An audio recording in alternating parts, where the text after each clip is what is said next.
My goal is to talk about appetite, food cravings, and satisfaction, the normal and the abnormal.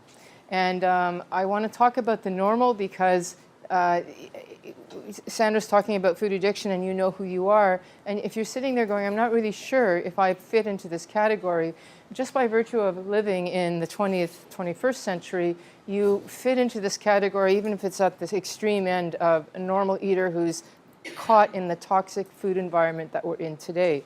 And that toxic food environment's main focus is to sell a product that sells itself. You taste it the first time and you want it now. And that's a perfect product. And so there's a lot of engineering around making even normal eaters eat addictively. So I think everybody who eats not normal unprocessed food, but eats processed food is succumbing to the stuff that we're talking about today. At Renaissance, I work with the extreme end of the spectrum, the people who have crossed the line, kind of like the smoker who's, you know, a 20-pack a day, 20 cigarette a day smoker, pack a day, or the person who's been drinking and now needs alcohol to keep drinking. So they've crossed the line into a place where it's not just pleasure and addictive, tasty, I can't stop, but it's still fun, to I need this to get through the day or to get through the evening or to get through the night. And that's sort of the focus that I'm on. But today I want to talk about both sides of the spectrum and how we are, you can understand this from a hormonal point of view and from a neurochemical addictive point of view. So I want to try in the 2 hours to cover both of those. It's a lot of information. Read my book if you want more. Okay. So I'm Vera and I'm a food addict. This is something that came out in the Star, I think it was. And when I saw this in the Star, in the Life section, I thought, oh my God, bucket list. I'm on the Star, you know, weekend edition. And then I thought, yeah, but it says a food addict. It's not a Nobel Peace Prize winner or something like that. And I thought, it doesn't matter. It doesn't matter. I just want to be up there. But the point is that I wanted to say is that, well, as Sandra already alluded to, I know exactly what I'm talking about here from a personal point of view and then from a scientific point of view. And it was because I was in addiction medicine that I connected my own dots of my own eating behavior, which I would have at one point just said I'm bulimic. But when I got into the field and started to connect my own dots, I thought, well, you know what, this seems more like addictive behavior. Started to talk to my colleagues, to my friends, looked in the literature, and there was nothing to support that. And it wasn't until 2008 when the American Society of Addiction Medicine came out with a journal on process addictions, and food was on the top, that I thought, finally, at least addiction doctors are talking about it. And that gave me the stage or the rationale. We had research that was actually starting to show that food is addictive, can cause a clinical syndrome, and that I was on a path that was actually scientific based, even if it is primarily addiction doctors. So I'm going to introduce that, and in a sense, the first part of this talk, which is to talk about the hormonal piece of eating, the normal eaters who get caught in the seduction of processed foods, by saying, if you have a problem with your weight or your eating, you're going to go to a doctor, family doctor, maybe your bariatric clinician, maybe your bariatric surgeon, and say, or your dietitian, and say, I got a problem with eating and I need to lose weight and I've tried many times and it's not working. And the chances are what they will say is premised on this first half of what I'm going to talk about, which is the hormonal endocrine model. You've heard this in the calories in, calories out. Heard that? Or the eat less and work out more model. And that actually, there is truth to that. That actually works for some of us. It works for maybe 60% of the people who struggle. Like, it works enough to justify that. But if you're sitting here today, my guess is that that might not be enough. You might need the second half of the class and what Sandra has to offer, which is that it's more than just that. But it is this. That's why it's important to start with this, the endocrine model. So you go to your doctor and you say, I have a problem. They're going to come from this hormonal model, and what they're going to say is, eat less, maybe choose the foods that you're eating, and you know, just eat more intelligently and more moderately. And And you got to get out there and exercise, join the Y, and exercise more. And well, that's coming from this model. And if you say, look, you know, the weight is not coming off, or I'm still struggling, chances are the best you'll get is a puzzled look of, I don't know what to do. And well, you know, if your weight is this, let's just not have it get worse. In fact, the philosophy has changed. I think you can probably agree with me in the bariatric clinician community to say, let's no longer give the false promise, the despair of, well, you're going to lose weight and keep it off. Let's not promise that anymore, because it doesn't work. Or it works and then it comes back in a few years. Even with bariatric surgery, it may come back in a few years. So let's not make that promise. Let's instead keep you where you are, heal whatever has happened because of where you are, and let's just not make it worse. Well, Sandra and I are here today to say, look, there's a missing piece of the puzzle, addiction, and if you get that piece as well, it will work. Okay, so my book, which was basically just, it's a nice written summary of the stuff that I want to talk about today. So the food industry, what I'm talking about is processed foods. If we ate the way people ate 300 years ago, we wouldn't be here. I don't think food addiction would exist. It would be the same as if we did cocaine the way that the people used cocoa leaves, I don't know, thousands of years ago. You chewed a whole bunch of it to get anything. You chewed just a little bit to get a bit of energy to climb that huge mountain and sustain the high altitudes, but not enough to get addicted because there wasn't enough there. It wasn't processed. It was in the actual cocoa leaf. But we have become very good at refining products like cocaine so that they become cocaine or cocoa to cocaine to crack. And now you can see the devastation that's occurred. That devastation is the same in food. And I'm going to say it, sugar is the crack of our food industry. We don't see it that way because it is so slow. Anything you digest is slow, but it is just as deadly and will get you in the end. Food addiction, sugar addiction particularly, is even more addictive than crystal meth. I think we can make a claim for that, not just by my having seen that experience and hearing people, but if you think about it, our brain has been deliberately made, it was made to want things that are survival dense. Sugar is brain fuel. We need sugar. We absolutely need it. That's a diabetic coma is somebody who doesn't have enough sugar and dies. We need sugar to be alive, and so we have programmed into us the desire and the pleasure of sweet. That's energy dense. And some people have, yes, more of a sweet tooth than others, but we all have to some degree a sweet tooth. We don't have to learn to like it like you have to learn to like sour or learn to like bitter. We love it right from the start. Why? Because we need it. So when you take a system that has been hijacked by crack, cocaine, alcohol, cigarettes, coffee, the brain wasn't made for those. We've made those things mimic sugar, fool the brain into thinking it is like food. So food, when you put down that substance, it's already there waiting for you, if you get what I'm saying. It's already there. So the system was made for food. So if you batter that system up in such a way, which this will do, it's a shoo-in. If you're going to get addicted to something, it'll be food. And probably food first, which is what we see often with women. With men, we often see alcohol first, and then food when they try to stop. We're just built for it. It's this stuff. If we were eating fruits and vegetables, that would be a different story.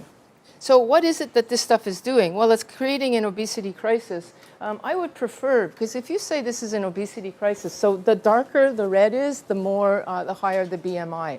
BMI being the measure of body mass index, which is not a very nice, accurate way to measure obesity, but it's the currency that we use. So a body mass index of over 25 is overweight, and a body mass index of over 30 is obese. And so the dark, the purple is obese. Well, you can see the states. That's obese. Right there, you don't have to look very much further. And that's gotten a lot darker in the last 10 or 20 years, coinciding along with the food industry. I mentioned a little bit earlier, if you go to a doctor and you say, look, what can I do? There's going to be less of an inclination to promise that you can, go to Dr. So-and-so and lose weight. It'll be more about let's deal with the conditions. Anyway, you go to the doctor, they're doing the blaming the victim thing. They're saying, oh my God, you've got arthritis. Oh my God, you've got gallbladder disease. You've got a fatty liver disease. You've got all these conditions that are related to obesity. I want to show you as much as I can in the first hour that many of these conditions are simply the result of processed food. It's that simple. And instead of applauding Obamacare, which I do, stop the processed food industry because we wouldn't have the diabetes, the cataracts, the pancreatitis, et cetera, and the cravings and the desire to eat, and you can't stop. If we ate the way we ate 200 years ago, what I would say for the whole population is, if we didn't eat processed foods, a lot of this stuff would not be a problem to you. It's that simple. Okay, so that's all I want to show you there. It's just to show you this is the consequences. So we have the first model, normal appetite gone awry because of the food industry. It's the eat less, exercise more model, which would work perfect if we ate the way we ate 200 years ago. Would be perfect. Perfect. It would work. And it's based on a hormonal model, which is, I'm going to go through some of these hormones, but it's basically, this is the one that you hear about. This is the reason why Jenny Craig and Weight Watchers and a lot of those programs do work if they work. This is the reason why. And if you haven't gone to the extent of requiring that missing piece of the puzzle, this may well work, and we believe it does work for probably 60% of the population. The numbers for food addiction, the other piece, which I'll talk about after our little stretch break, we're figuring it's anywhere from, depending on who you look at, the studies, everything is very, very preliminary, anywhere from 5 to 35%. So that means that there's a good 70% who this is good enough. Please don't bother looking at it too much. Just be overwhelmed by looking at it. This is a slide to give you the appreciation of bariatric research as it stands today. We are puzzling over what is it that makes people eat, and why do they eat badly, and why do they gain weight, and why is it that some foods seem to be more problematic than others, and who is actually funding most of that research but the pharmaceuticals, because wouldn't it be nice if we could find the reasoning behind it so that we can then find the drug to change it. And so the blue is mainly that first part where, like, when you go to your doctor and you talk to them and you get the whole discussion about solutions and problems, it's usually that blue stuff. And then the red is the piece, the missing piece. You can see it's a pretty big piece. And that's the piece that we addiction doctors look at when we talk about your smoking and your drinking. And we want to say now, but you know what? That red was actually built for food first. So can we please start talking about food as well? But you can see that the two of them go hand in hand together. And that's the part I want to show you, is how that goes hand in hand together. Very overwhelming. Most of the research, when you see meds that are coming out, the meds that are coming out already today, that are out now, is mostly in the blue. We have, I think, one that's in the red, and it's not used that much, because it actually doesn't work that well, but anyway. Okay, so that's the overwhelm slide. One person made a distinction that I found useful. This is really, again, context for you. If you've ever gone to a clinician, dietitian, therapist, doctor, and said, I want to talk about problems with, I eat too much, I can't stop. Like I said, you're going to go to your doctor. That's the first, the normal overeaters, the endocrine model. You might also have walked into the psychologist down the hallway from the hospital who said, you know what, you probably have an eating disorder, binge eating disorder, because you've got a problem with eating too much, large quantities all at one time, right? Yes, eventually, yes. Or maybe even bulimia, which is where you eat a lot, binge, and then you also purge because you're trying to maintain your weight. And that purging can be over-exercising, which is what we see at the Y a lot. Or it can be to the point of actually throwing it up. We now today are saying, can we please throw this on the list too? This is the missing piece of the puzzle. But the top two are the ones that are getting the most attention.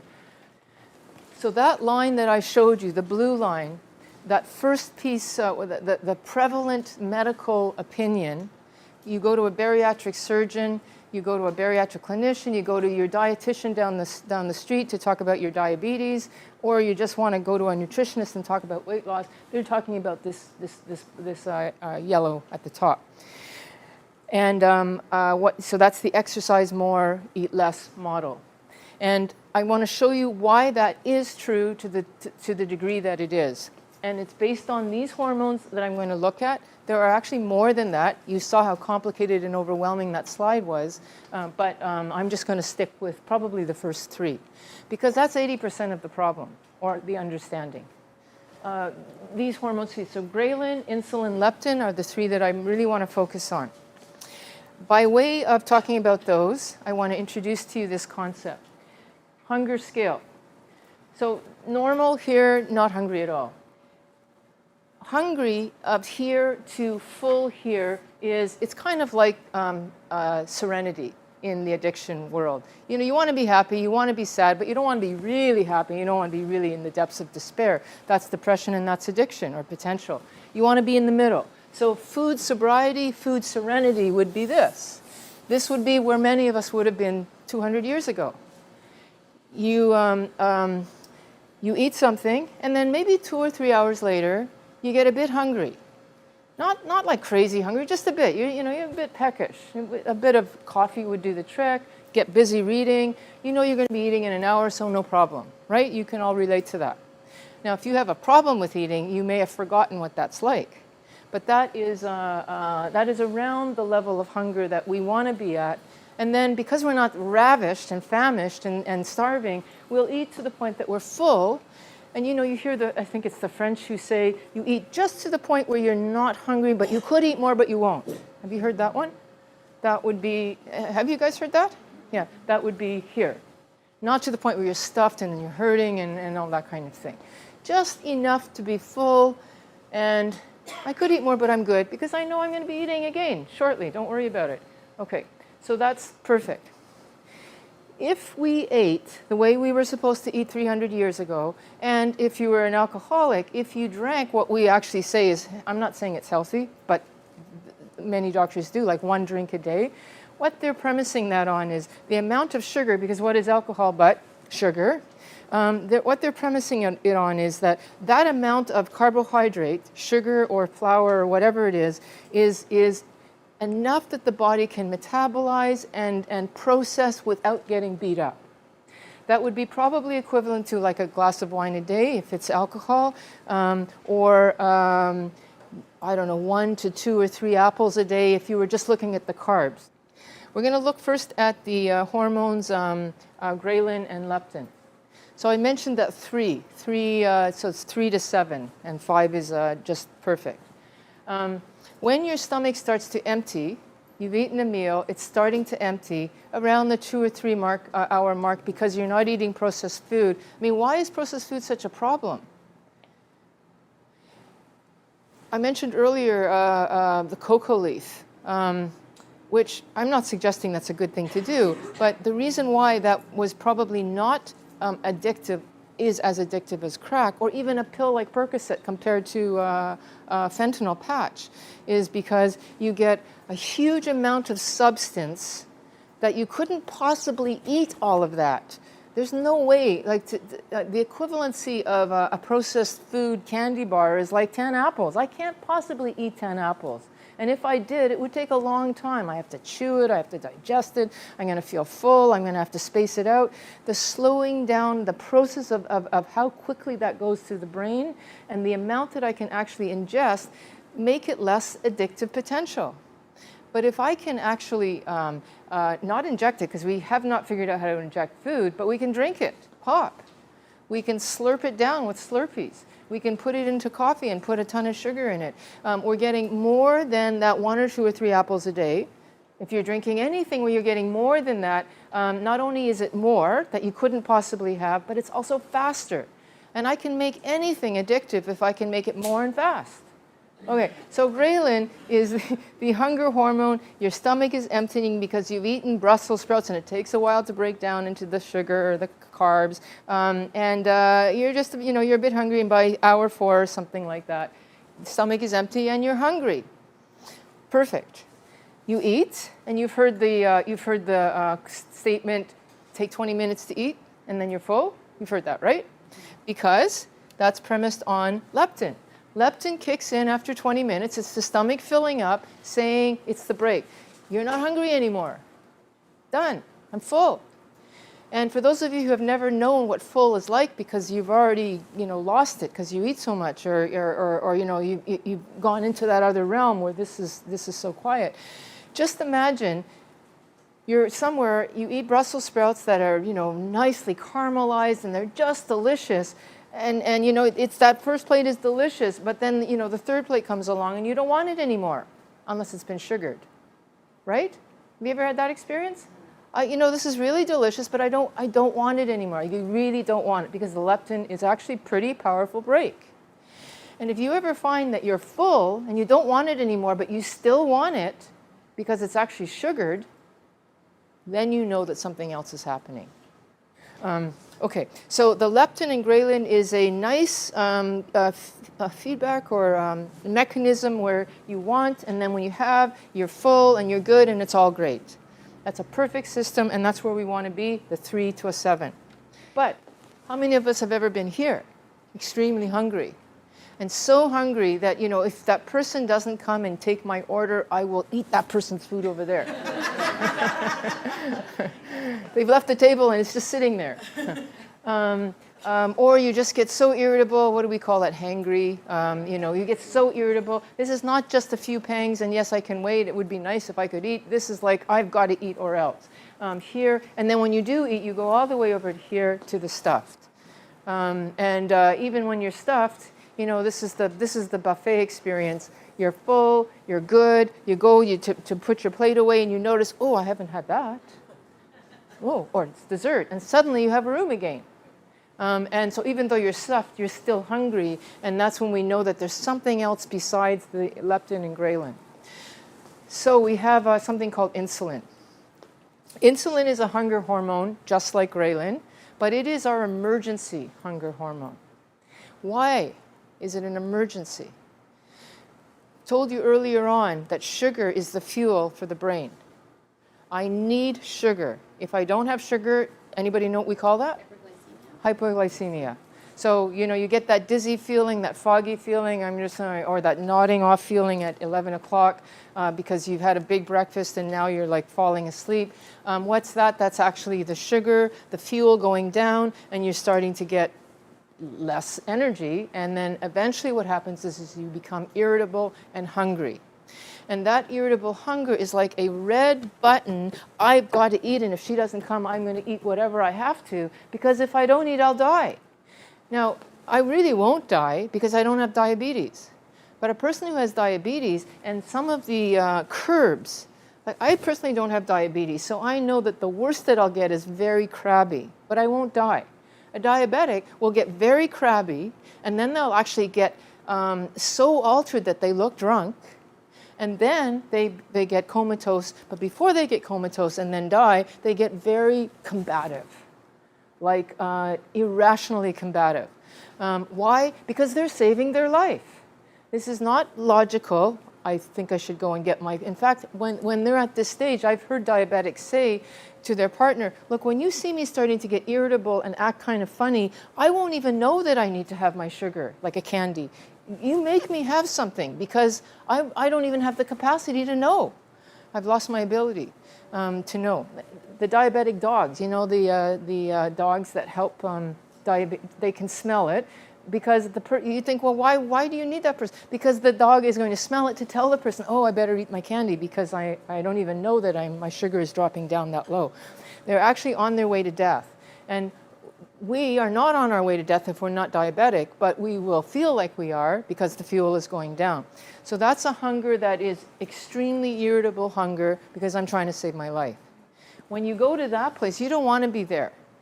And I don't know if you guys are willing to put up your hand. How many times would you say you felt this way in a day?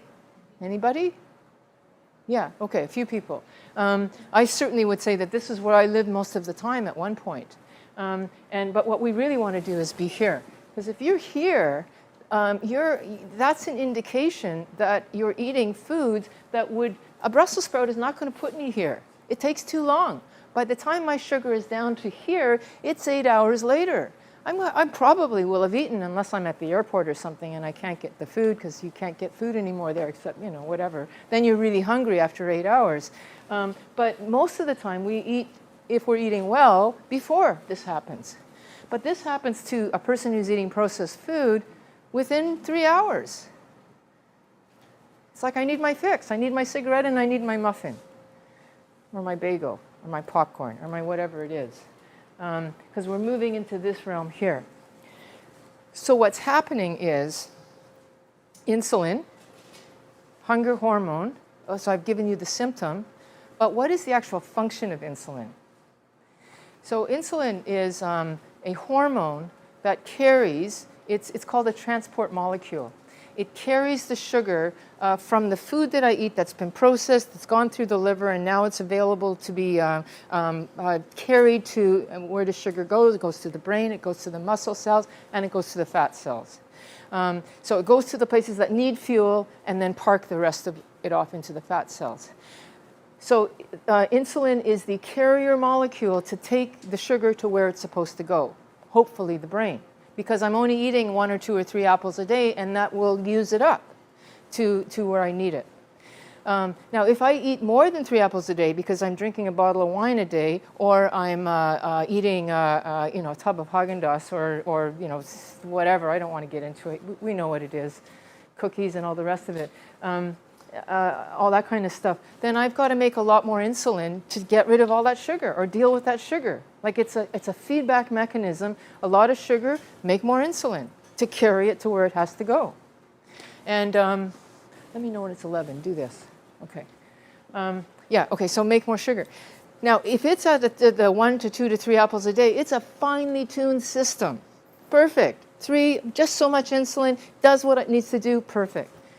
30 apples a day, because I've just had, Timbits, for those of you who are thinking about that later, it's not so finely tuned anymore. It's like a surge of sugar, a surge of insulin, and it becomes a very wacky system where I am more likely to clear away more sugar than I've actually eaten. So we crash, hypoglycemia. The sugar drops down. And if you're a diabetic, it can drop down to potential death, or it can just... even not. Our adipose tissue, our fat tissue, is actually an endocrine gland. And we should actually applaud it for doing the wonderful things that it does. I mean, we may say we don't like it, but that's because of what the system is doing to us. But that adipose tissue knows that sugar in the blood, because I've eaten so much and the insulin is trying to take care of it, is not a good thing. I'm going to get to that in a minute. So it has to get sent off to the fat cells to park it. Well, the fat cells adipose tissue becomes very intelligent. It knows I'm in an environment where I'm getting a lot all the time, and it just becomes more and more intelligent to take it to the fat cells, so that even the stuff that you have that you need to go to the brain is going to the fat cells. Yes? Endocrine. Endocrine is another word for hormonal. It's that whole system. It's called the endocrine system. Hence, a diabetic doctor is called an endocrinologist. And non-insulin dependent was type 2, but we can't use that distinction anymore because now so many type 2 diabetics end up taking insulin. And they're not type 1, they're still type 2. So that's a distinction that no longer works. It's just like we used to say insulin dependent was mature onset, or insulin dependent was young, and non-insulin dependent was mature onset. Forget it. We have kids, teenagers now, because they're eating that stuff. So we got this surge of sugar, insulin surges, the fine tuning gets lost, and in fact some of it goes to the fat cell, so you get this hypoglycemic phenomena, and this extreme hunger. Okay, so we've got that. Now, why does that happen? Why does the body get so frenetic when there's all this sugar and makes all this insulin? Like, why? I mean, it can do it to the point where you can get the pancreatitis. Your pancreas is working so hard. That's how alcoholics get pancreatitis. There's so much sugar that they have to process. One bottle of wine, one Mickey, one 2-4, whatever it is that people do. I mean, it can handle one drink this much on a regular daily basis. You're tiring out that pancreas, and if you're eating equivalency, you're tiring it out. You're going to get pancreatitis, and then then your pancreas can't make the insulin because that's where the insulin is made. But before that happens, you get another thing that happens, and this is where diabetes happens. Why does the body care when there's so much sugar? It wants to take it to the brain and the muscles for energy. That if there is sugar in the blood, that's bad news. So eventually, the cells have to take this mammoth amount of sugar into the system. I've already explained how sometimes that's not enough, and then you get hypoglycemic. What ends up happening over time is the cells can handle this much, like an apple or 2 or 3 a day of working with sugar, but when it's this much, it's like a bombardment against the receptors. Bombardment, it's like way too much. It's like wear and tear. It's almost like an arthritis that you get of the knees if you're a jogger and eventually you wear down your knees. What you're essentially doing is wearing down the receptor sites, and then you get what is called insulin resistance. So the insulin is there, but it can't get into the cells because you're actually developing an insulin resistance because it's supposed to go from here into here, and it can't because of this bombardment. The insulin receptors become flabby, they become less robust, they become not useful. You have all this sugar, it can't go into the cell. So I'm going to feel tired. So I'm actually going to get hungrier and more desiring of food and more fatigue, even though I'm eating. And I'm going to eat more because of that hangry feeling, even though I've got all the sugar. So that's you get, what's that called? That's called insulin resistance. Insulin resistance, what we actually call it is diabetes of the insulin resistance type. And why we care about that is because there's a lot of sugar in the blood. Why do we care about that? Well, it's not going in the cell, and we need it, but also because it's in the blood, and it shouldn't be there. What happens when there's too much sugar in the blood cells for too long? Who here has got diabetes? Okay, so if you're diagnosed with diabetes, you're going to go to your endocrinologist to talk about your sugars and learn how to take your insulin or pills. Insulin pills, by the way, are just receptor. They're drugs to aid the receptor to absorb the insulin. That's all they are. Okay, if the sugar is in the blood vessels for too long, think of it like glass shards or bursts of energy. It does a bad thing to the vessels. Some people will say it's an inflammatory response. It is. You start damaging any vessel, anything. If I scratch for too long, it's like scratching inside the vessels on a regular basis. They're going to get red, they're going to get inflamed, you're going to have red cells, you're going to have clots, you're going to have blood vessel disease. It starts with the small vessels. What are the smallest vessels that we have? The eyes. For those of you who have been diagnosed with diabetes, or people, they have to go to the eye clinic. You're going to the eye clinic because the ophthalmologist is looking through their ophthalmoscope at the retinal hemorrhaging that's happening because those vessels are bursting.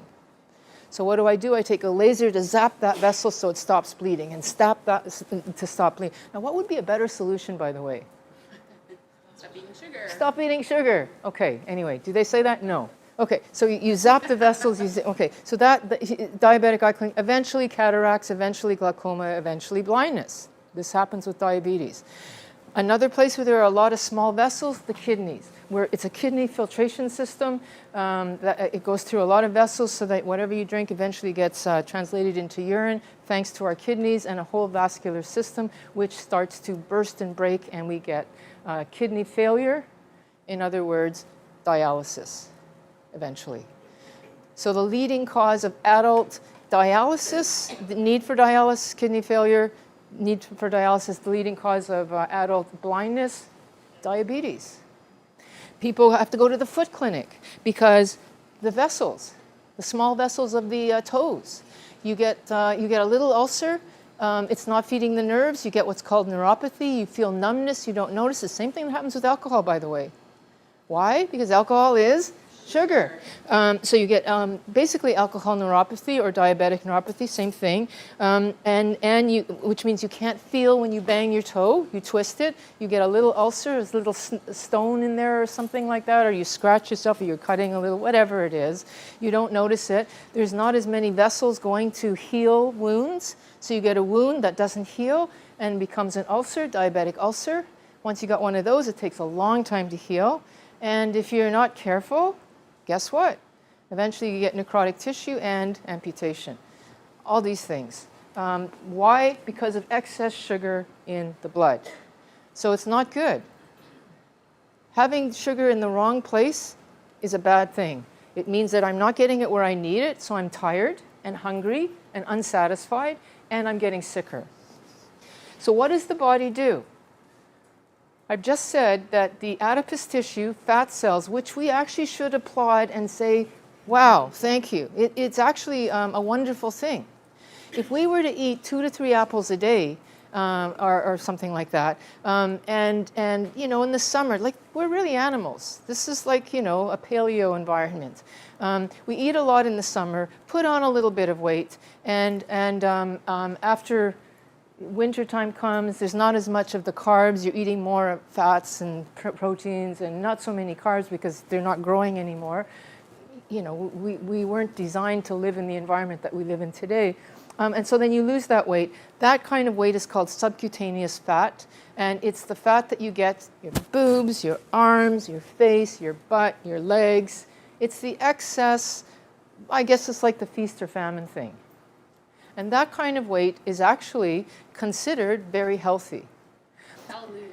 Yeah, yeah. And you know, we call a BMI of 25 to 30 overweight, and 30 plus is obese.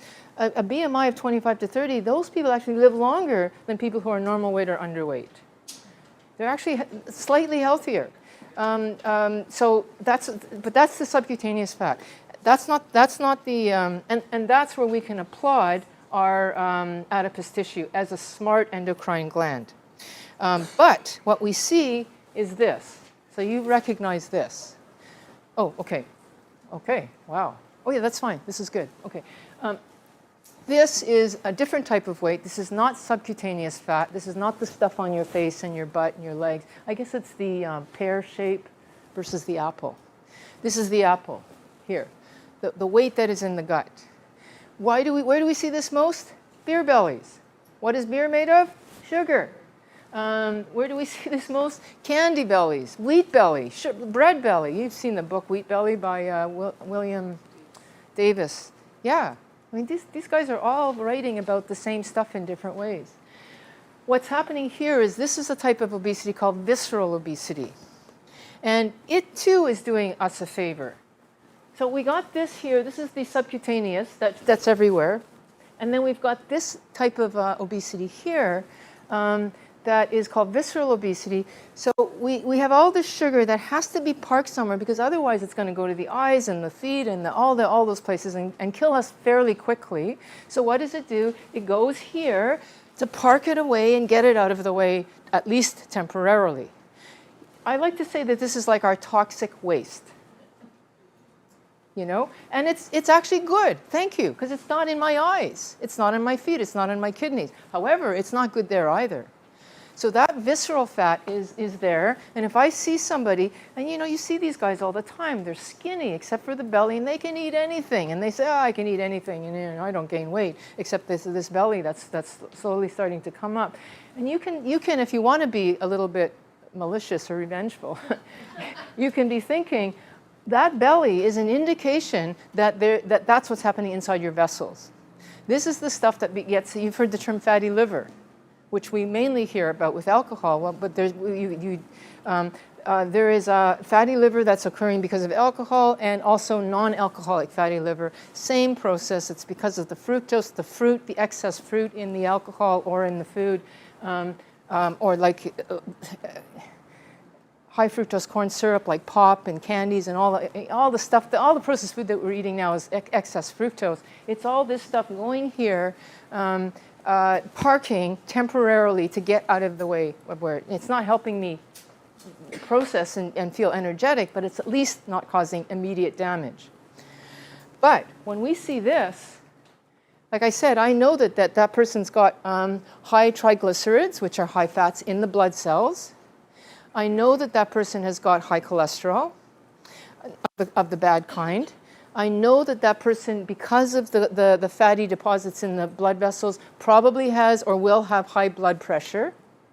And I know that person will eventually or already has diabetes. Does anybody know what we call that triad? Yes, metabolic syndrome. This is the visual of metabolic syndrome. So when you see that skinny guy walking around, you can think that guy's got metabolic syndrome. Maybe it's not declared fully yet, but it will be. And that's how you can get a skinny diabetic. That's where weight has nothing to do with the disease of processed food. Yeah. So this stuff, and that will kill you, but not for 5 or 10 years. And the body does that. It'll do something that's bad for you in the long term to help you in the short term. So you got this toxic waste to help you in the short term. Until you come here, and if you want to lose that toxic waste, then you go to the solution. What is causing that? Yeah, or sugar or the white carbs. Basically, whatever amount of carbs it is that will not maximize beyond that 2 to 3 a day. So what I've talked about so far is the normal the normal system gone awry because of the food industry, which is just, when I'm talking about the food industry here, I'm talking about things that make you eat stuff that will give you more than that 2 or 3 apples a day, which will challenge your normal system, which could handle this. And the conditions that happen when this is challenged are metabolic syndrome and, well, mainly that. And extreme hunger, which then moves into the addiction piece.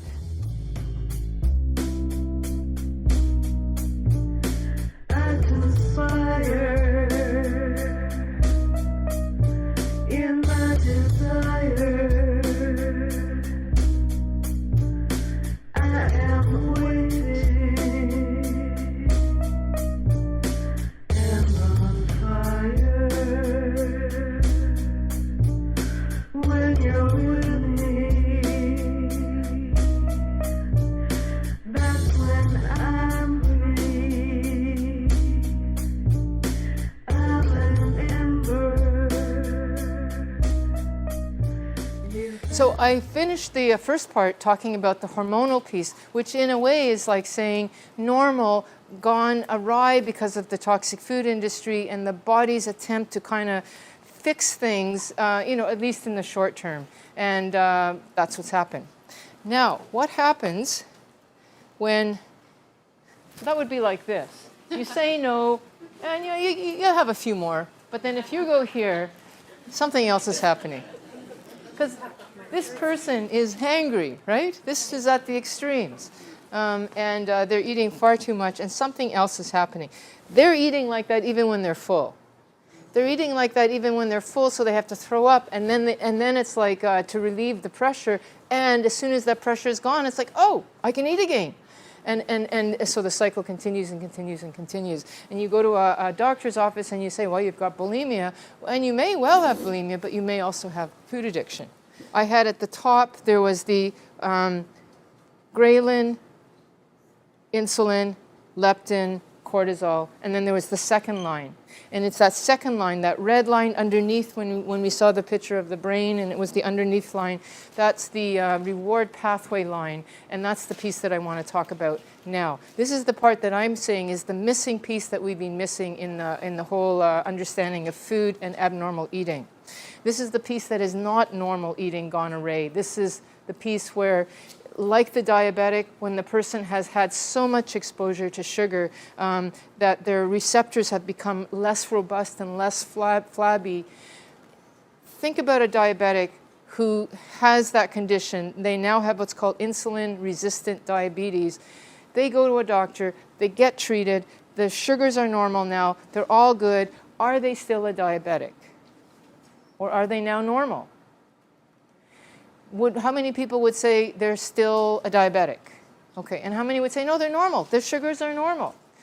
Okay, they're actually still a diabetic because the moment they start eating that sugar or have some influx of sugar, the sugars go way up to 30, whereas mine will only go up to 7 or 8, which is normal. Normal sugar is between 4.5 and 7 or 8 tops, and a diabetics will go down to 2 or 1.5 and die, or up to 30, 40, 50, 60. Like the curbs are gone.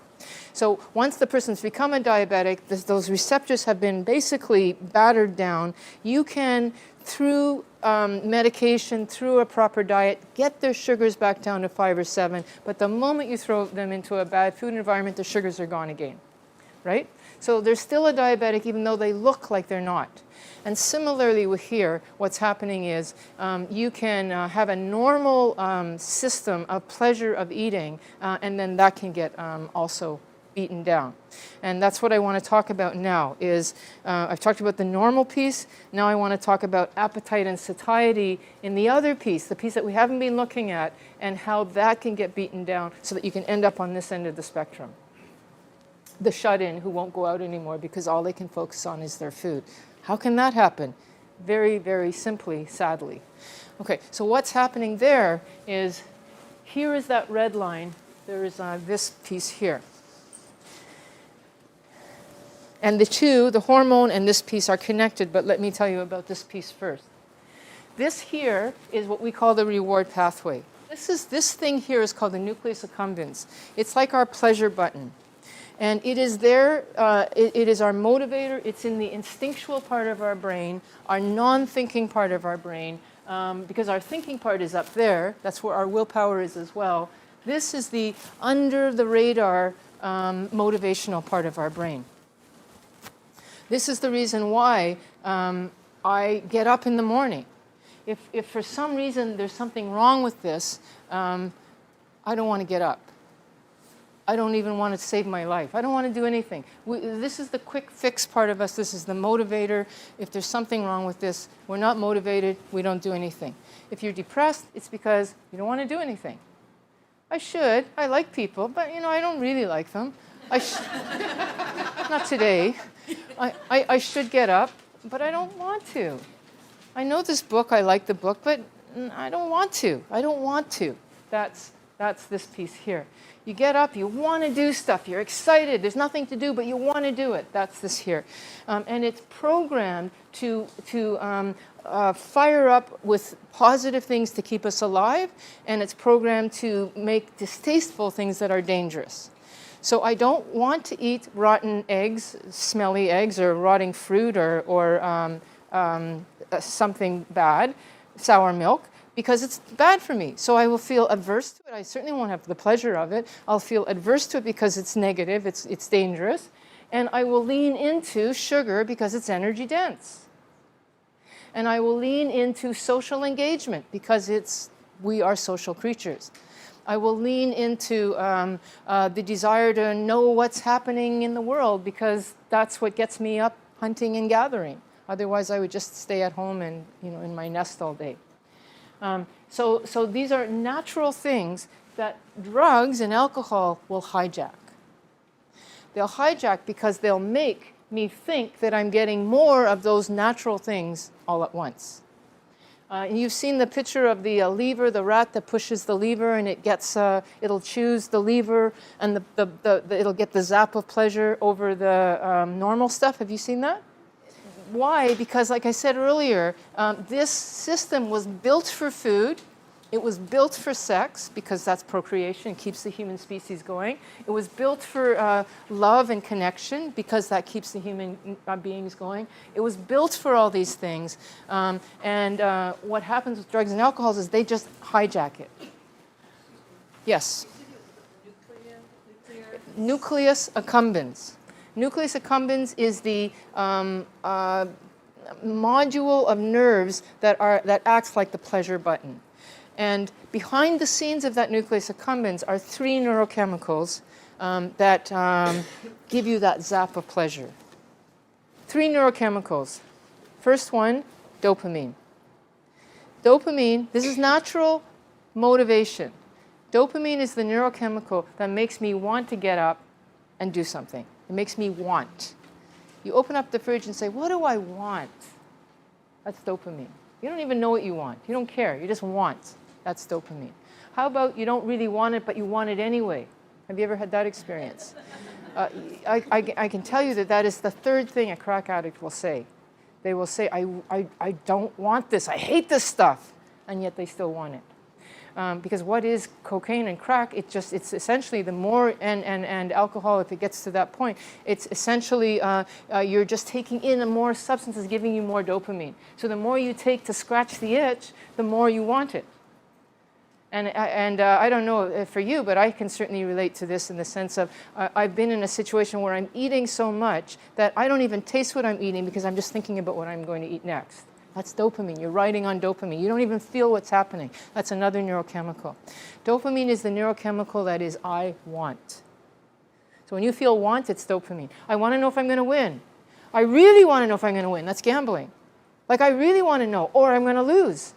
Dopamine. Okay. A drug like cocaine, crack, alcohol, hijack that. Sugar, like I said, it's the crack of food.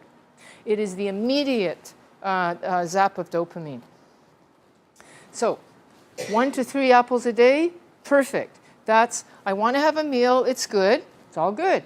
Those of us who will do like a sweetener, if you are, your receptors, if you're still early on, this is where we say food addiction is a continuum like any addiction.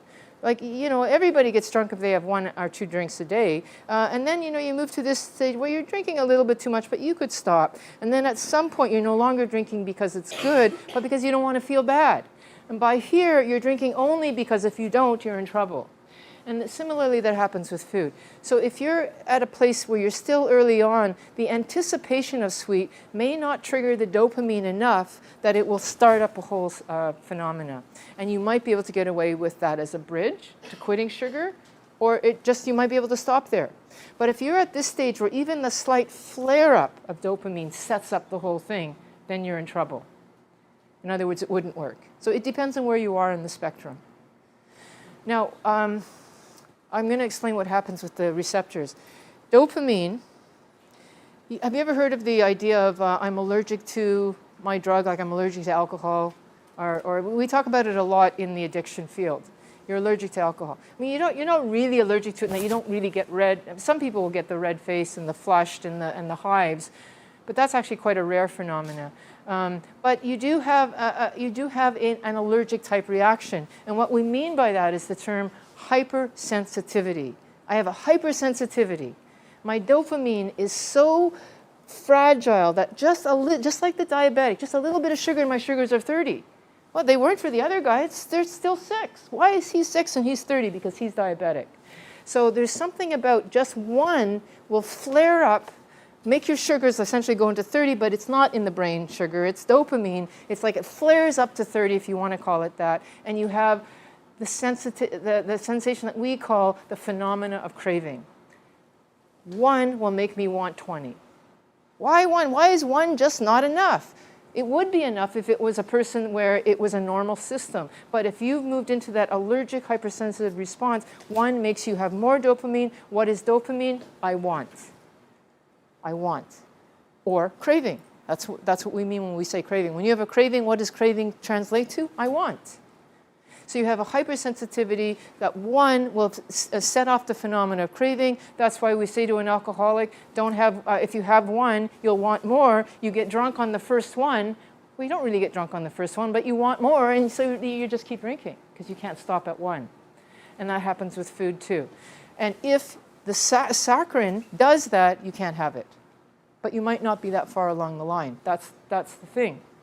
And it's the reason why people like Sandra, we need more people who can learn to fine-tune where you are, and where you are today may not be where you are when you become menopausal.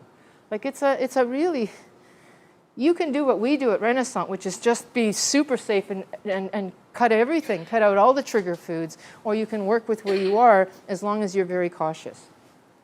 You want to watch where that dopamine response is. Dopamine is the main player of addiction. It's the I want. I want even though I have got diabetes. I am overweight. I'm far more than I want to be. I am about to go get bariatric surgery. I'm about to do all sorts of things, but I still want. And you're not going to say, I want. You're going to say, tomorrow. What's one more day? Tomorrow. That's the language of cravings. And this is all, the more you understand about addiction, you'll learn that you're not necessarily like that rabid person that's eating the thing. That's what it looks like. But inside your head, you're going, I'm doing all this now, but tomorrow I'm going to stop and then I'll be normal. Or you somehow learn to dissociate yourself. You learn all sorts of tools that in addiction we learn to spot and recognize. Because what happens with this part of the brain, that middle instinctual motivational part of the brain, is that it hijacks not just our motivational system, but our thinking. Yeah.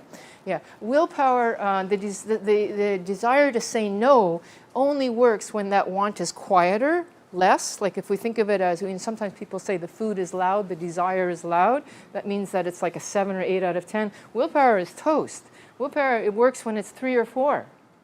And the best goal for somebody who's a food addict is to try to live in the world of 3 or 4 by not having stuff in their face all the time, and learning how to manage when it goes to a 7. And the more it goes to that 7, the more you know that your thinking is becoming unreliable. It's only good here, and willpower. It's only good when it's under 5. When it's over 5, you need external help. And that's the stuff we teach in addiction, which is like the missing piece. Where do you hear that in a diabetic clinic? They just say, don't. Well, that'll work if you're a 3 or 4. And you're only a 3 or 4 if you're eating Brussels sprouts. But when you're eating chips and whatever else, that will put you into the stratosphere of 7 or 8 or 9. Okay. So I talked about dopamine. Oh, well, okay, there we go. Okay. I want to talk about serotonin. So dopamine, sugar, and white starches. So why do we say white starches? Those of you who have heard of the glycemic index, do you know this? This is the rate at which carbohydrates are metabolized to sugar. So a simple carbohydrate like bread or bagel or popcorn will very quickly turn into sugar, whereas Brussels sprouts will take a few hours. So the glycemic index of Brussels sprouts is probably 20 or 30, and for bread it's like 80 or 90. It's very close to sugar. So anything that's close to sugar is high dopamine, which is why you might be thinking, I don't eat sugar, but I eat a lot of bagels and muffins at break, and we would say that's basically sugar. Sorry. Okay. Serotonin, the neurochemical of not I want, but I have. I'm good. I don't need anything. I got it all. I'm good. I got my friends, my family, my feeling good about myself, status, security, serenity. I don't need, because I got what I need. This gets me up, making sure I have what I need. It's the hunting and gathering part of us. And this is the nesting. You got to have both. They kind of work beside each other. You hopefully get what you need, and then you can absorb what you have. So you don't want to have sugar before you go to sleep. You won't get to sleep. So instead you have warm milk. It gives you, and not hot milk, because that'll kill the tryptophan, which becomes serotonin, or the pasta, which after a couple of hours you're asleep. I remember once thinking, okay, I'm not going to have the pasta and the potatoes. I'll just have a ton of turkey. That put me to sleep too, an hour and a half later. So there's a lot of serotonin in that. Now, I'm not saying that those are necessarily addictive, but they, if you eat a lot of that stuff, you'll find that you're eating even more of that stuff because it ends up giving you a lot of these good feelings. So serotonin is the calming, relaxing. Endorphin, these are natural hormones or neurochemicals that we have. The I want, which gets me motivated. The I have, which makes me feel satisfied. And by the way, that's why we take antidepressants. They're serotonin reuptake inhibitors.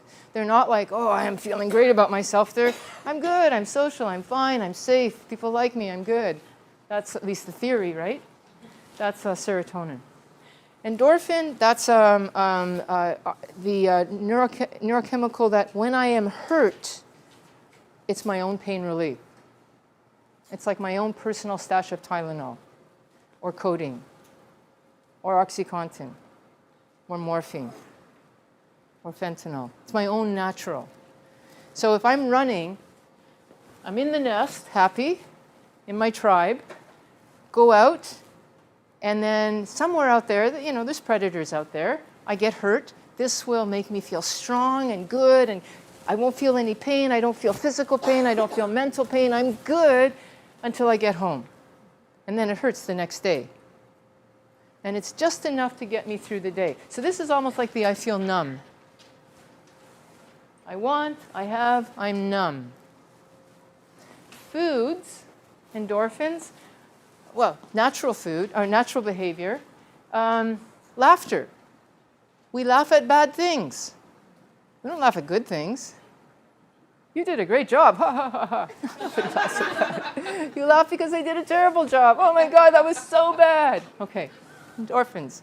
It's a compensator. Cry. You know how good it feels to cry when you're upset. Endorphins. Exercise. Sex. Now, have you ever heard I'd rather have chocolate than sex?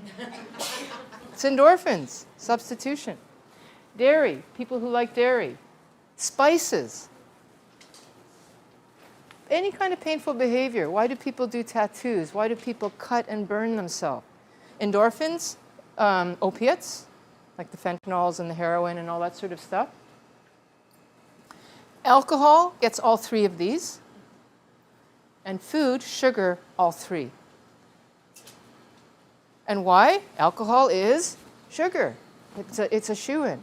And so I see in AA meetings a lot of people who have been clean and sober getting bigger and bigger and bigger. And what's really happened, I think, is that they've just substituted, because it's a perfect shoo-in.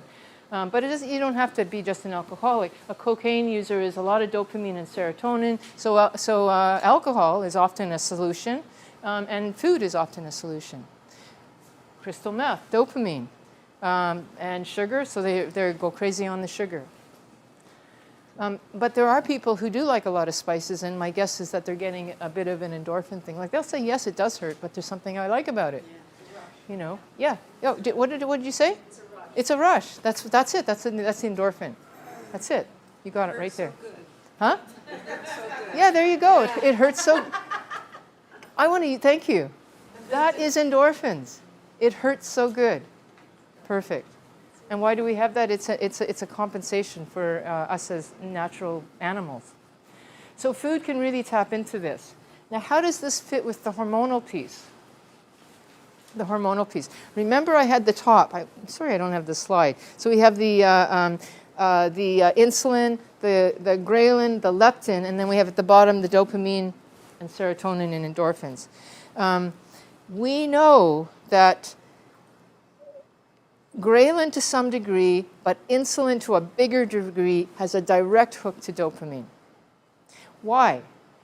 Have you ever noticed when you're hungry, you're not just hungry, you're starting to think about your food. And the hungrier you get, the more you're starting to live in the land of fantasy about your food. Either it's going to be, I'm going to make this, and then eventually you're getting hungry, it's just, I'm going to drive to this, and then the hungrier you are, the food is getting more and more carb-rich. It's not the Brussels sprouts anymore. Forget the Brussels sprouts. Now it's going to be the big tub of Haagen-Dazs. And it's going to be that extra one with the extra whatevers, and I'm going to drive extra. Like the amount of dopamine, which is just the fantasy, the anticipation of want, is building. Why? Because you are going down, your fuel is going down, your body is mobilizing. Vera, you got to eat. And so you can no longer think about what you're doing. You're supposed to be working at the computer, but your mind is over here thinking about your lunch now. And it's more and more, the hungrier you are, you're stuck here because you're supposed to be. You're supposed to be getting up and getting something. So the body's mobilizing the dopamine so that you want enough that you'll get up and finally get it. Right? That's great when you're eating 1 to 3 apples a day.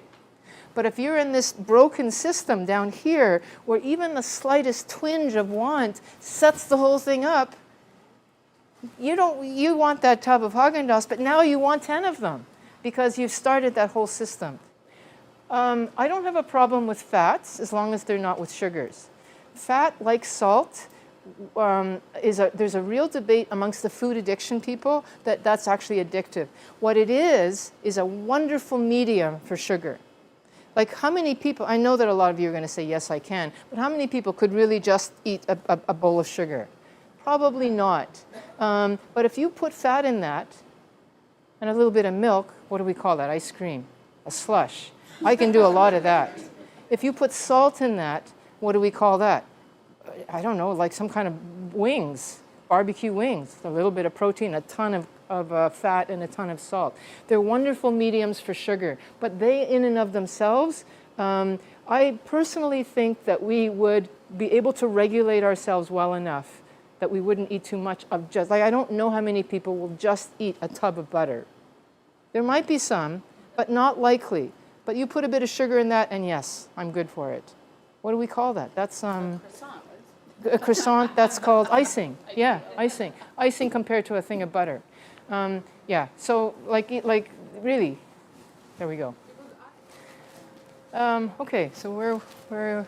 Let me see here now. So I've talked about how the connection between dopamine and insulin. Insulin particularly because insulin is our emergency hunger signal to say you're running out of fuel. So you're going to be really interested in eating and fantasizing about that.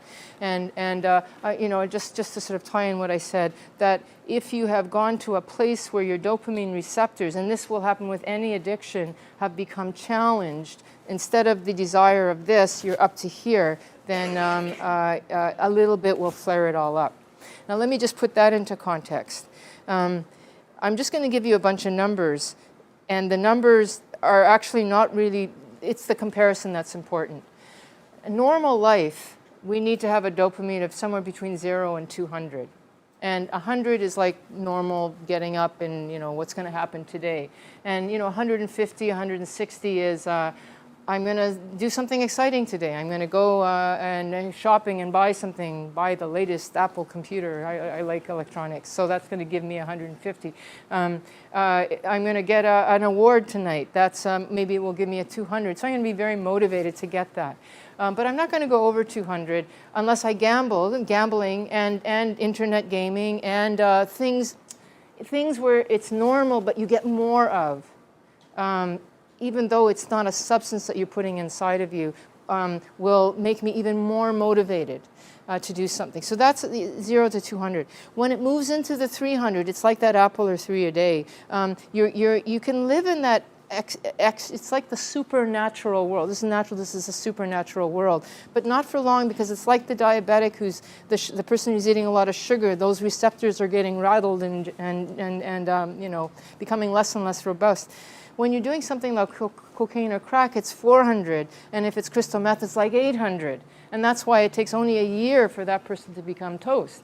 Now, with a food addict, they may get to the 600 or 800 by the time they're eating all the time, and it's like constant eating, and it's focused on the food, because the dopamine, 400 is a lot. That's where your focus is all the time.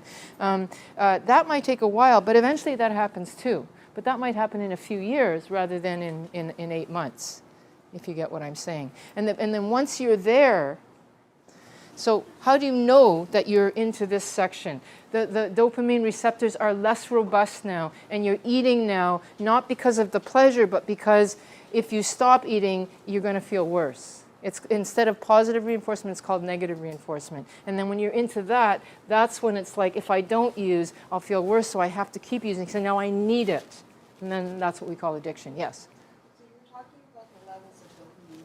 Is there a way to, like, test that? Yeah, so no, there isn't. Wouldn't it be nice if there was? So no, and boy, wouldn't it be nice if there was, because one of the problems with food addiction is that we don't actually have a way to chemically, neurochemically measure that. The way that we see that right now is through PET scans and SPECT scans where you can see dopamine reuptake in the brain. That's very expensive and it's only done in research. We don't even know what the dopamine, there could be other stuff happening in your life that's increasing the dopamine. The fact that you're having this study done and you want to know what the results are. There's so many complicated variables. All we can do to measure dopamine now is these PET scans, which are entirely research-based. So how do we do it? We ask questions. And that's exactly what I was going to say now, is how do we know when somebody's dopamine is high? We look for behavior. And the questions reflect that behavior. So we have questions like the 20 questions of, are you an alcoholic? Are you a food addict? Are you an addict? You know, you've seen those questions, and then, you know, if you get 3 or 4 out of 10, it indicates that you're a problem. So some of those questions are things like this here, and then you just have to answer a few of those, and they indicate behavior. So have you ever wanted to stop eating and found that you couldn't? Well, how many of us? Have you ever binged and purged through vomiting and exercise? Do you eat differently in private? Do you eat in secret? What we're trying to do with questions like this is measure 3 to 4 different parameters. Does the person have cravings, which means the I want, excessive dopamine? Am I focused and obsessed about my food? So if I'm not eating, I'm thinking about it. And I might not be thinking about it now, it's what I'm going to have tonight. And if I can't have that thing tonight, what am I going to do? I need that bottle of wine tonight, or I need that favorite thing that I have every night with my Netflix. If you guys can relate to that, that's dopamine. It's cravings. Inability to control your behavior. So you want to have a little bit, but you end up having more. Willpower is no longer strong enough because dopamine is higher. That's an indication that, because in a normally regulated system, it kind of balances out. But when it's more than a 2 or 3, willpower doesn't go up. It stays down, but the desire goes up, so you can't control. Are you unable to stop even when you want to? Have you ever had that? I wish I could stop, but it's still there. It's kind of like you got a mosquito bite. If you left it alone, you'd be fine. But you scratch it. And now you feel it. And you scratch it, and it feels really good, right? And then you scratch it, and it still feels really good. And eventually it hurts, but you still want to scratch it. And the more you scratch it, the more it hurts. It's actually a response of histamine that's being released in the cell, and histamine makes you itchy. It's why you take an antihistamine. Histamine makes you itchy. It's like dopamine in the brain is like histamine. And so you want more and more and more, even when you want to stop. And then finally, it is impairing your life. The want is so high that it's actually hurting you. If you can qualify for all those, that's addiction. We have different fancy ways of asking that. Really what it is a measure of dopamine. And wouldn't it be nice if we could measure it, but no, not yet. That would be, you'd make a lot of money if you could patent that for all addiction. Okay, so that's sort of how you know. Can you fulfill in any way that criteria? I like to say it as the ABCDEs of addiction. Abstain. Can you abstain? A. No, I can't. I keep trying, but I can stop for today, but I'll stop tomorrow, not today. That's A.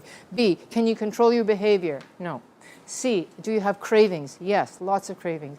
D. Do you diminish the consequences because your brain is obviously being harnessed by your addiction, your want. And then E. The emotional.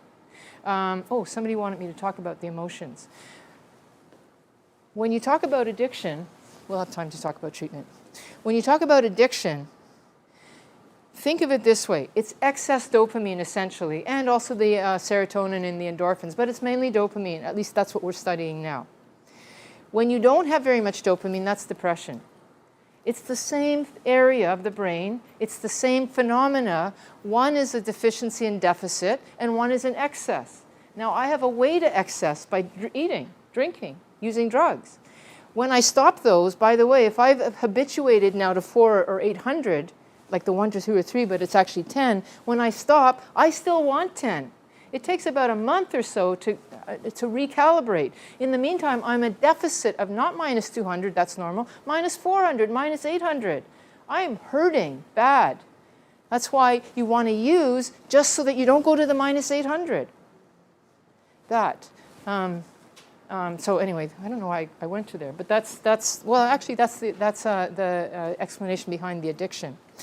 That will eventually recalibrate after a month if you stop the substance.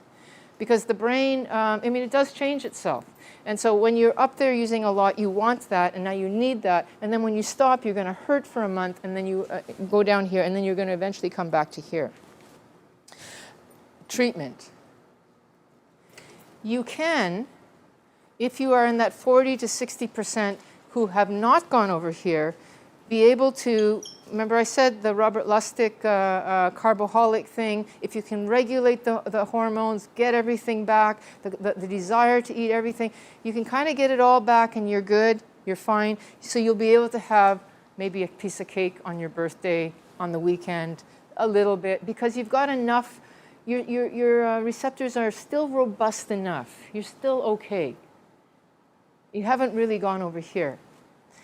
But if you've gone to the place where you've crossed all those lines that I've talked about, and you've gone over here, we believe that like a diabetic, those receptors don't just spring back.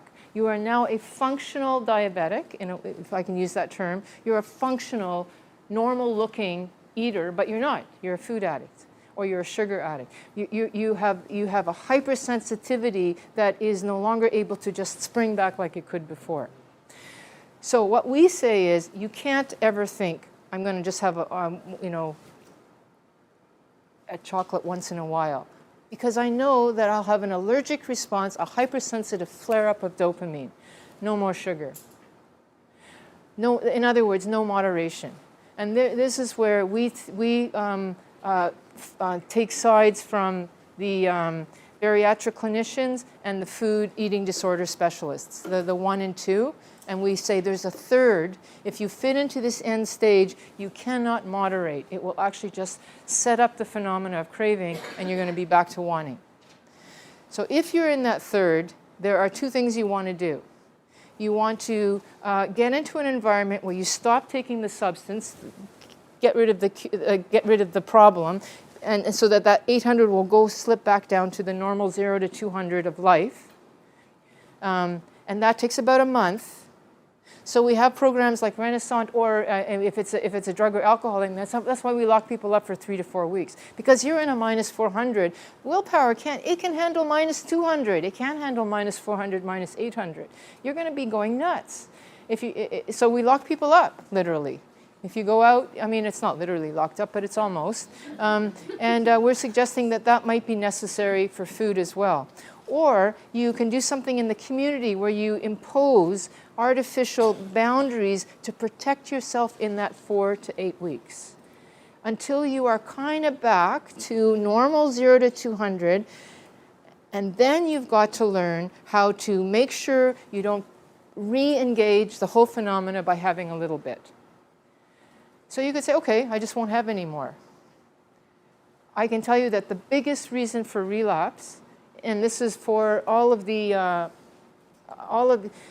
are so many diets out there, Weight Watchers, not so much Weight Watchers, but like the Dr. Poon diet, a lot of those things where there's a restricted stage 1, and people do really well. And then they're introduced to stage 2, and then they don't do so well, and then when they go back to stage 3, they're eating again. And I actually had Dr. Poon come to me and say, yeah, we got a whole bunch of people, I don't know why, but they just won't listen to me. They just won't stop. And I said, but were they okay when they were on stage 1? He said, yes, it's when they went to stage 2 and 3 that they stopped. And it's because they've re-engaged that phenomena of craving. And so I told him, you got to realize that there are some people who can't do your stage 2 and 3, and you got to stay at stage 1. And so the biggest reason for relapse is re-engaging. And you might say, okay, thank you, I've learned this now, Vera, I'm going to do this. But you are living in a society that won't let you do that, including you yourself. Because we know with addiction that the memory, it's called euphoric recall. You go somewhere, you smell the Cinnabon at Bathurst Subway, and you go, oh, that was nice, and I haven't had anything for 3 months, and I lost all this weight, and I'm good. Surely I can have a piece. And then I'll start my diet again on Monday, next Monday. That is all addictive thinking, and we see that all the time with drugs and alcohol. The person picks up, they've talked themselves, rationalized themselves into thinking it's okay because the phenomena of craving has taken over and made them want back into the addiction mindset. So we have to live in a false, artificial world, which is a support group, or something like what Sandra's doing, like an outpatient thing, where we are constantly reminded that it's not a diabetic, but I am something different because of what's happened. I'm just going to say, and you can actually tell your people I'm pre-diabetic, because they're not going to let you get off the hook. I made that cake for you. How can you not have it? What, because you came here? No, and then you're going to say, yeah, you're right, and you're going to eat something. So you have to combat yourself, your own inner addict, and you have to combat the society. And that is extremely hard. It's extremely hard. That's why you need support. Yes? Is there a cost to the food addiction program at Renaissance? Yes, there is. And you know why? Because the government won't acknowledge this as a condition. Part of the reason why I've become very public about this, and also about myself, is to, it's the top down. They won't acknowledge this. I mean, who's going to fund a talk like this? The pharmaceutical won't. The food industry won't. The only way that this is going to become known is from the bottom up. So it's speaking to the public, people saying, essentially politicizing themselves, saying, I've had enough, stop giving me this stuff, stop making me give this to my kids by giving them cereal and stuff like that. But no, until that happens, the government is going to say no. This doesn't even exist as a condition. Can I ask what that would be? We can talk about that later, yeah. But my hope is that there's going to be many, the more people talk about this as a valid condition, the more we're going to see more of this. Yeah. So Dr. Tarman and I are part of a group at CAMH, so we brought together something like 40 professionals. And, starting to talk about it. Yeah, and so we're looking at the correct definition of food addiction, how it's being treated, how we can collaborate, and the most important piece is getting research.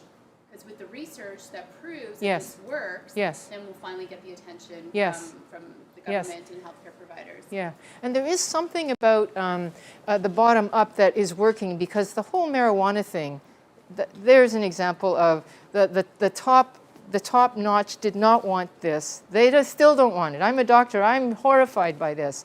But the bottom up, the people themselves have made it happen. So if you can make pot happen, you can make food happen. That's where I'm encouraged. That's where I'm encouraged, because we've been resisting that one. And all we need is a Justin Trudeau for food, and we'll be good. Okay. Actually, my slides coming up. Okay. So just in summary, thank you all for your questions and interest. What I've talked about is the hormonal piece, normal eating gone awry with the food in the processed food industry, and you may well be fine if you're in that 60% to just start eating normally. But if you find that that's not enough, and any little bit that sets off the phenomenon of craving, then that's probably the whole addiction piece, which is a whole other stronger piece. And the treatment for that is entirely different than the first. That's all I want to talk about here, and I just want to remind you that my book talks about everything that I've just said. The Renaissance program has an inpatient program addressing this. Sandra, you're doing an outpatient piece.